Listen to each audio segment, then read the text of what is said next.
Live tank city and dead tank city.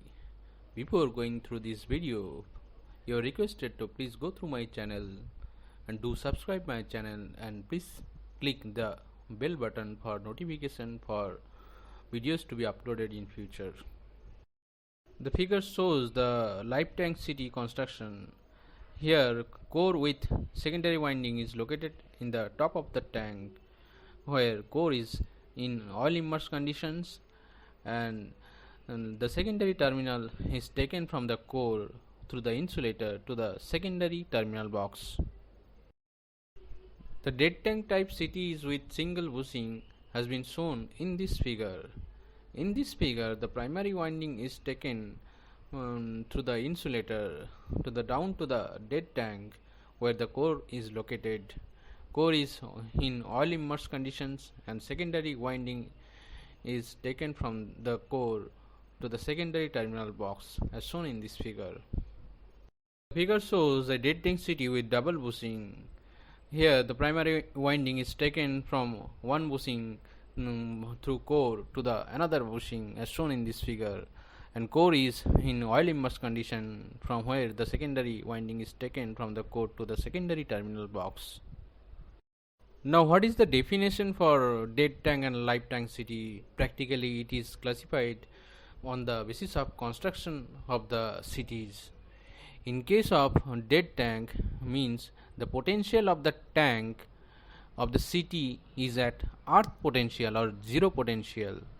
But in case of live tank, the tank potential is at live potential or at high voltage potential.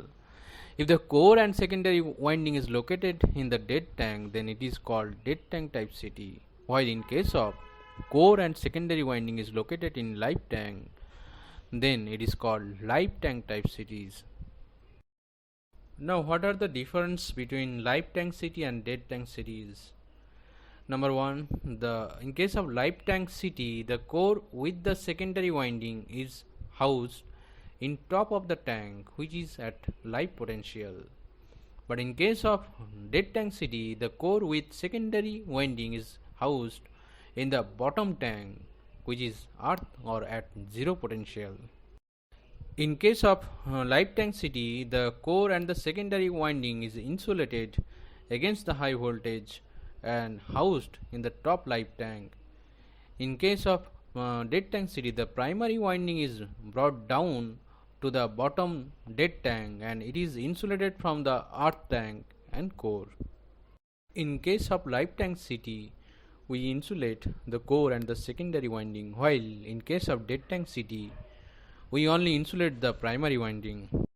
In case of live tank city, only after application of predefined insulation on secondary, primary is wound on the core.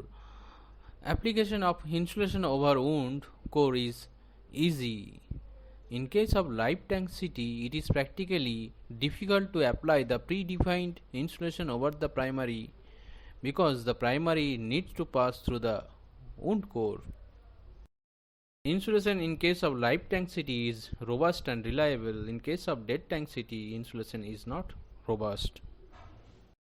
In case of live tank city, since the primary winding is of shortest possible length and its natural shape offers high strength against the short time current dynamic forces. But in case of dead tank city, since the primary winding has to pass through the porcelain insulator and the larger length of the primary conductor produce maximum mechanical force during short time dynamic current, which might damage the insulation. In case of live tank city, heat generated during short time thermal current is the minimum, as the primary volume copper volume is minimum and the heat dissipate is fast, as the primary copper is directly in contact with the transformer oil. But in case of dead tank city, heat generated during the short time thermal current is maximum, copper volume is maximum, and the heat dissipation is slow, as the heat need to conduct through the major insulation, which is normally a bad conductor of heat. The construction of live tank city is compact and it is economical in price. In case of dead tank city, the construction is bulky and it is costly in price. The center of gravity in case of light density is remain in the top side. In case of dead density, the center of gravity remains in the lower side. That is why dead density is easy to transport. As the length of primary inside the city is less, so resistance will be less. The heat produced in the primary will be less in case of light density. As the length of the primary is more in case of dead density, so resistance will be more compared to light density. The heating will be more. The biggest advantage of dead density over light density is high seismic strength. When the number of core in secondary winding is more, dead density is preferred over the light densities. The figure shows difference between dead type cities and light tank cities with different component as primary winding, active insulation, center of gravity. In case of dead tank city is lower, but in case of light tank city is on the upper side. Secondary cores as shown in this figure and secondary terminal box.